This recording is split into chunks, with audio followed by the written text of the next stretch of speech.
10. La rebelión de los esclavos en la moral comienza cuando el resentimiento mismo se vuelve creador y engendra valores. El resentimiento de aquellos seres a quienes les está vedada la auténtica reacción, la reacción de la acción, y que se desquitan únicamente con una venganza imaginaria. Mientras que toda moral noble nace de un triunfante sí dicho a sí mismo, la moral de los esclavos dice no, ya de antemano, aún fuera, aún otro, aún no yo. Y ese no es lo que constituye su acción creadora. Esta inversión de la mirada que establece valores, este necesario dirigirse hacia afuera en lugar de volverse hacia sí, forma parte precisamente del resentimiento. Para surgir, la moral de los esclavos necesita siempre primero de un mundo opuesto y externo. Necesita, hablando fisiológicamente, de estímulos exteriores para poder en absoluto actuar. Su acción es, de raíz, reacción.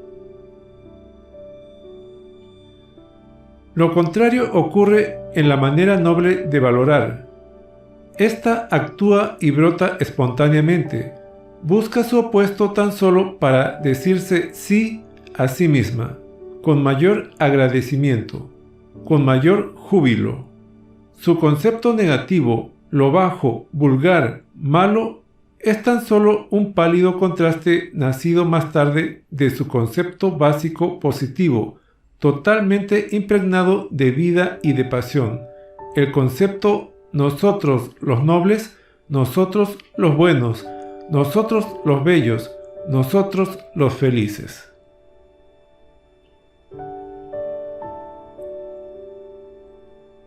Cuando la manera noble de valorar se equivoca y peca contra la realidad, esto ocurre con relación a la esfera que no le es suficientemente conocida, más aún a cuyo real conocimiento se opone con aspereza, no comprende a veces la esfera despreciada por ella, la esfera del hombre vulgar del pueblo bajo.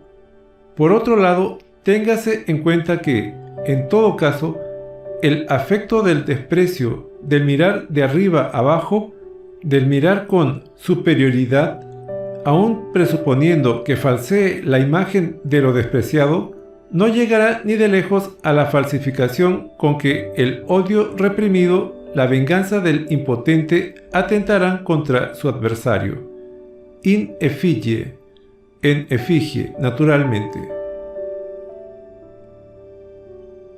De hecho, en el desprecio se mezclan demasiada negligencia, demasiada ligereza, demasiado apartamiento de la vista y demasiada impaciencia, e incluso demasiado júbilo en sí mismo, como para estar en condiciones de transformar su objeto en una auténtica caricatura y en un espantajo.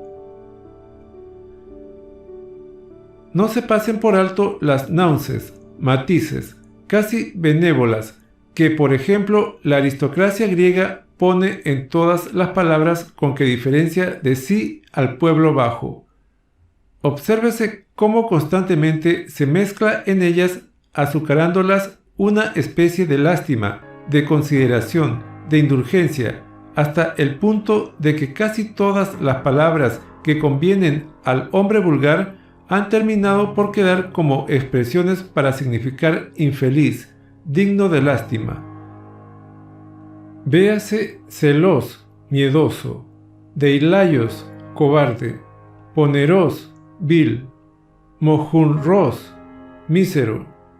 Las dos últimas caracterizan propiamente al hombre vulgar como esclavo del trabajo y animal de carga. Y como por otro lado, malo, infeliz, no dejaron jamás de sonar al oído griego con un tono único, con un timbre en el que prepondera infeliz. Y esto como herencia de la antigua manera de valorar más noble, aristocrática, la cual no reniega de sí misma ni siquiera en el desprecio.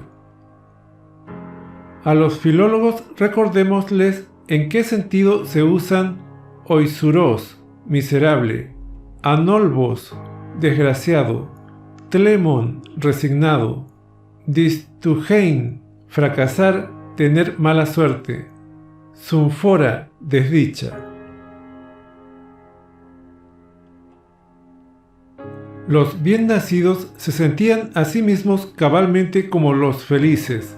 Ellos no tenían que construir su felicidad artificialmente y a veces persuadirse de ella, mentírsela, mediante una mirada dirigida a sus enemigos, como suelen hacer todos los hombres del resentimiento. Y asimismo, por ser hombres íntegros, repletos de fuerza y en consecuencia necesariamente activos, no sabían separar la actividad de la felicidad. En ellos aquellas formaba parte por necesidad de esta. De aquí procede el eufratein, obrar bien, ser feliz. Todo esto muy en contraposición con la felicidad al nivel de los impotentes, de los oprimidos, de los llagados por sentimientos venenosos y hostiles, en los cuales la felicidad aparece esencialmente como narcosis, aturdimiento, quietud, paz, sábado, distensión del ánimo y relajamiento de los miembros.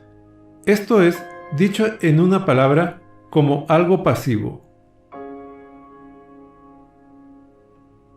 Mientras que el hombre noble vive con confianza y franqueza frente a sí mismo, Genaios, aristócrata de nacimiento, subraya la nuance, matiz, franco y también sin duda ingenuo.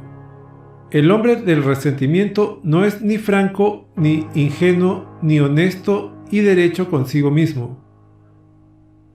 Su alma mira de reojo, su espíritu ama los escondrijos, los caminos tortuosos y las puertas falsas. Todo lo encubierto le atrae como su mundo, su seguridad, su alivio. Entiende de callar, de no olvidar, de aguardar, de empequeñecerse y humillarse transitoriamente. Una raza de tales hombres del resentimiento acabará necesariamente por ser más inteligente que cualquier raza noble. Venerará también la inteligencia en una medida del todo distinta, a saber, como la más importante condición de existencia, mientras que, entre hombres nobles, la inteligencia fácilmente tiene un delicado dejo de lujo y refinamiento. En estos precisamente no es la inteligencia ni mucho menos tan esencial como lo son la perfecta seguridad funcional de los instintos inconscientes, reguladores o incluso una cierta falta de inteligencia. Así, por ejemplo, el valeroso lanzarse a ciegas, bien sea al peligro, bien sea al enemigo, o aquella entusiasta subitaneidad en la cólera, el amor, el respeto, el agradecimiento y la venganza, en la cual se han reconocido en todos los tiempos las almas nobles.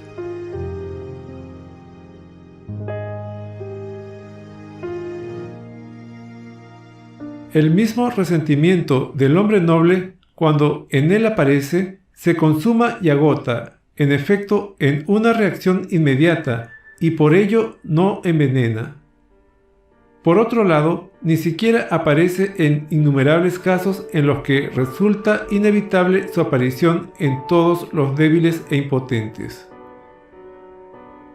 No poder tomar mucho tiempo en serio los propios contratiempos, las propias fechorías, tal es el signo propio de naturalezas fuertes y plenas, en las cuales hay una sobreabundancia de fuerza plástica, remodeladora, regeneradora, fuerza que también hace olvidar. Un buen ejemplo de esto en el mundo moderno es Mirabeau, que no tenía memoria para los insultos ni para las villanías que se cometían con él, y que no podía perdonar por la única razón de que olvidaba. Un hombre así se sacude de un solo golpe muchos gusanos que en otros, en cambio, anidan subterráneamente. Solo aquí es también posible otra cosa, suponiendo que ella sea en absoluto posible en la tierra. el auténtico amor a sus enemigos. ¿Cuánto respeto por sus enemigos tiene un hombre noble? Y ese respeto es ya un puente hacia el amor. El hombre noble reclama para sí su enemigo como una distinción suya. No soporta, en efecto, ningún otro enemigo que aquel en el que no hay nada que despreciar y sí muchísimo que honrar.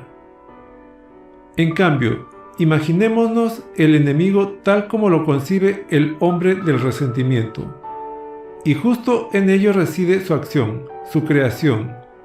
Ha concebido el enemigo malvado, el malvado, y ello como concepto básico, a partir del cual se imagina también como imagen posterior y como antítesis, un bueno, él mismo.